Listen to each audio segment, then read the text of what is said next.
मिला किनारा ना मिली सनम, सीएम योगी कुर्सी भी लेंगे, बेटा लोकसभा का चुनाव भी हार सकता है।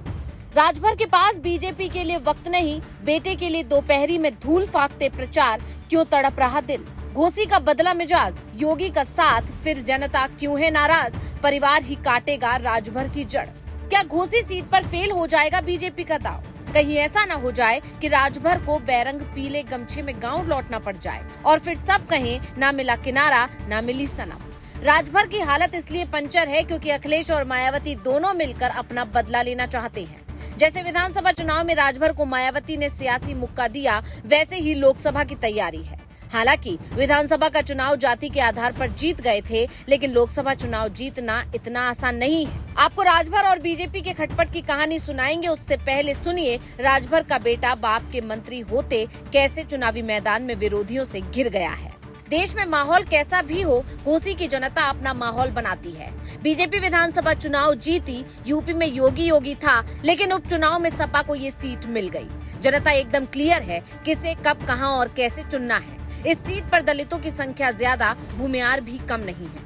कभी कांग्रेस तो कभी लेफ्ट का राज रहा, लेकिन अब बसपा सपा और बीजेपी की लड़ाई है और बीजेपी ने ये टिकट राजभर के बेटे को दिया है। 6 बार कांग्रेस, 5 बार लेफ्ट की जीत हुई तो बीएसपी का जादू भी कम नहीं रहा है और सपा ने हाल फिलहाल अपना गढ़ बना लिया है। यानी सीट का चुनावी इतिहास बताता है कि इस सीट ने सियासत में सबका साथ, सब नेताओं का विकास के नारे को वास्तव में जमीन पर उतारा है। कभी ये वामपंथ का गढ़ रहा, कांग्रेस का भी यहाँ झंडा फहरा, निर्दलीय ने भी जीत का ताना बाना बुना, बसपा को भी घोसी का साथ मिला तो समाजवाद से लेकर दक्षिण पंथ तक को भी नुमाइंदगी मिली। सपा बीजेपी को एक बार ही सही, लेकिन जीत उनको भी मिली। कुल मिलाकर इस सीट पर अब तक 17 बार चुनाव हुए, उनमें से सिर्फ 2 बार ही राजभर जाति ने सेंधमारी की है। ये इतिहास जैसे ही राजभर पढ़ते हैं, माथे पर पसीना आ जाता है, सीना टेंशन में फूल जाता है कि बेटे का क्या होगा।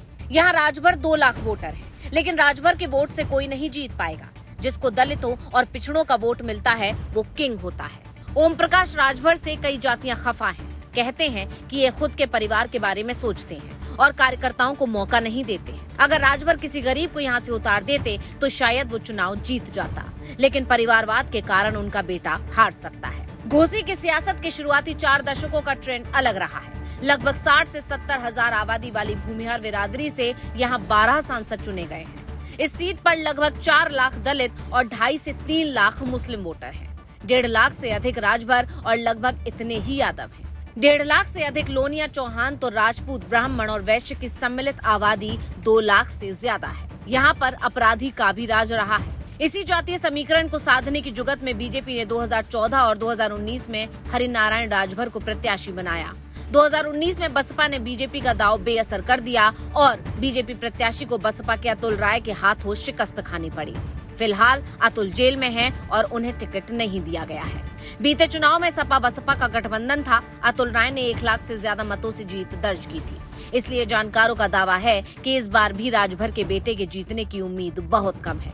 क्यों ऐसा दावा किया जा रहा है, इसे समझने के लिए दूसरे दलों के प्रत्याशियों के बारे में भी जानना जरूरी है। घोसी लोकसभा सीट से समाजवादी पार्टी ने राष्ट्रीय सचिव और प्रवक्ता राजीव राय को प्रत्याशी बनाया है। साल 2012 में यूपी में पूर्ण बहुमत के साथ ही समाजवादी पार्टी की सरकार बनाने की सफलता के पीछे राष्ट्रीय सचिव तथा प्रवक्ता राजीव राय का महत्वपूर्ण योगदान होने का दावा किया जाता है। अब जानते हैं बसपा उम्मीदवार के बारे में। दरअसल बहुजन समाज पार्टी ने बालकृष्ण चौहान को अपना उम्मीदवार बनाया है। बसपा के इस फैसले से उत्तर प्रदेश सरकार में कैबिनेट मंत्री और सुहेल देव भारतीय समाज पार्टी के नेता ओम प्रकाश राजभर के लिए समीकरण बिगड़ सकते हैं। यही वजह है कि योगी ने साफ कह दिया कि अगर राजभर जी आप चुनाव हार गए तो आपको इस बार गांव जाकर मंदिर में घंटा बजाना पड़ेगा। Bureau report, global Bharat TV.